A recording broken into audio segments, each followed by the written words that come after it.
Les objectifs pour cette année 2024, c'était d'agrandir l'emprise de cette fouille. On a agrandi davantage au niveau du cloître et au niveau du réfectoire. L'objectif du coup cette année en 2024, c'était de comprendre davantage cet espace du cloître. On a trouvé 2 murs bahus qui pourraient correspondre aux murs recevant les arcades du cloître. Pas mal de découvertes d'éléments lapidaires, de pierres sculptées qu'on a retrouvées au niveau du cloître du coup.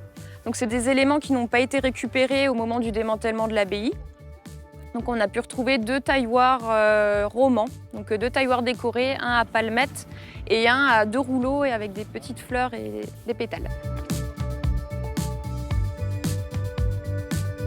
On a à l'origine un petit chapiteau ici, un fût et la base, donc faut l'imaginer de l'autre côté. Et 2 arcades qui retombaient dessus de chaque côté comme ça. Sur l'autre pièce, la pièce qui est à l'ouest du réfectoire, là on pensait avoir une cuisine, un élément, une pièce beaucoup plus grande, mais finalement la dernière semaine on a retrouvé du coup la fin de ce mur, la fin du coup de la grande pièce à arcade de Grauphtal. Donc on a un petit sas d'entrée et ensuite on a le réfectoire à côté. Donc c'est des informations importantes. Après une étude en post-fouille, on verra un petit peu par des comparaisons à quoi pourrait correspondre ce sas d'entrée. Les tamiseurs ont continué de tamiser les sédiments à différents endroits des pièces, des espaces qui ont été retrouvés. Donc, on a retrouvé des éléments, alors c'est toujours des éléments, des petits objets plutôt tardifs, plutôt de l'époque moderne. On a également retrouvé par exemple une petite pince à épiler, des petits objets voilà, du quotidien qui nous intéressent pour comprendre mieux cette vie quotidienne à la fin de l'époque médiévale dans l'abbaye.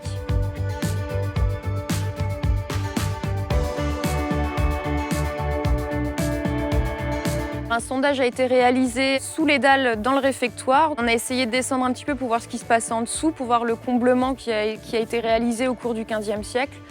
Ça a été un sondage assez compliqué à réaliser, vu que l'eau ressortait énormément du sondage. Donc on a vite abandonné. On a quand même sondé à la baramine pour voir s'il y avait ce niveau de sol roman ou un niveau de sol antérieur. Et on a identifié une profondeur d'environ 70-80 cm. Donc peut-être le niveau du premier dallage roman.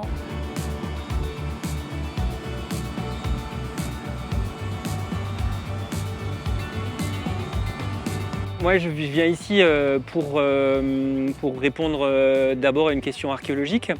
Et puisque mes collègues, lors de la fouille de l'abbaye, ils ont montré qu'au cours du Moyen-Âge, les sols de l'abbaye étaient surélevés de plus d'1 mètre pour répondre en fait à une remontée du niveau phréatique en fait, et un ennoiement des niveaux de sol de l'abbaye primitive. Pour répondre à cette question, j'ai fait des sondages dans la rivière, puisque c'est la rivière, notamment la rivière principale, la Zinzelle, qui contrôle les niveaux phréatiques. L'idée, c'était de voir un petit peu comment le tracé et la géométrie de la vallée de la Zinzelle a évolué au cours du Moyen-Âge et à l'époque moderne. On a dans l'idée qu'on a des dépôts de crues qui seraient plutôt contemporains, postérieurs de l'abbaye. Mais du coup, maintenant, ça, il va falloir le prouver. On a trouvé plusieurs charbons. Et ces charbons, en fait, vont être datés à l'aide de la méthode du C14. Et donc ça, en fait, ça va nous permettre de caler précisément ces dépôts de crues. Donc là, on est sur la fin de la triennale, donc d'une session de 3 ans de fouilles donc, qui ont permis l'élargissement de cette fouille à Grauphtal. Et l'année prochaine, du coup, on aura une année de césure qui sera consacrée pour ma part et pour les spécialistes de chez Archéologie Alsace à étudier les vestiges qui ont été retrouvés pendant ces 3 ans, le petit mobilier, les petits objets retrouvés également, pour pouvoir élaborer une synthèse générale de ces 3 ans. Donc ça permettrait également d'effectuer tout un travail de consolidation aussi des vestiges qui ont été sortis, des murs qui vont être sans doute consolidés, rejointoyés comme ce qui a été effectué au niveau des arcades en 2018. Et ça permettra aussi de commencer à réfléchir sur la valorisation de ce site déjà à court et moyen terme. Après cette année de césure, on verra si à partir de 2026, on aura un projet peut-être d'une triennale pour continuer cette fouille de l'abbaye. On espère pouvoir voilà, agrandir cette fouille sur d'autres espaces dans la continuité de l'abbaye juste ici, donc voir comment fonctionnait le reste de l'abbaye plutôt côté nord. Nous verrons ensuite du coup si nous revenons en 2026 pour encore 3 années de fouille.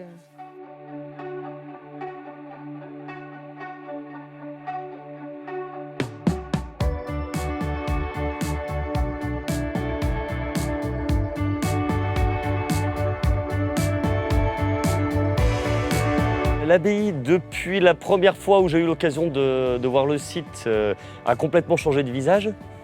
Puisque après les premiers sondages qui avaient été faits en 2018, les opérations avaient été limitées. Là, on a une impression assez spectaculaire. On voit l'abbaye, ce qui n'était pas forcément évident à l'origine. L'élément assez exceptionnel de l'abbaye, c'est vraiment le fait que les voûtes se soient effondrées dans la grande salle et qu'on retrouve les éléments en place.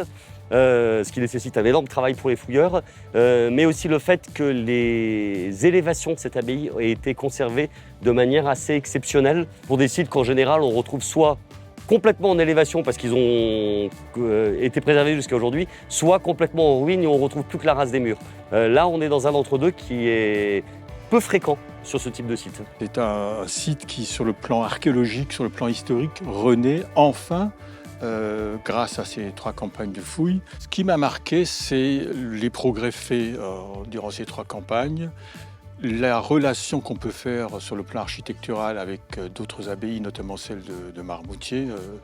Par exemple, l'histoire des chapiteaux, on peut supposer, on est peut-être même certain, qu'il s'agit des mêmes artisans qui ont travaillé ici.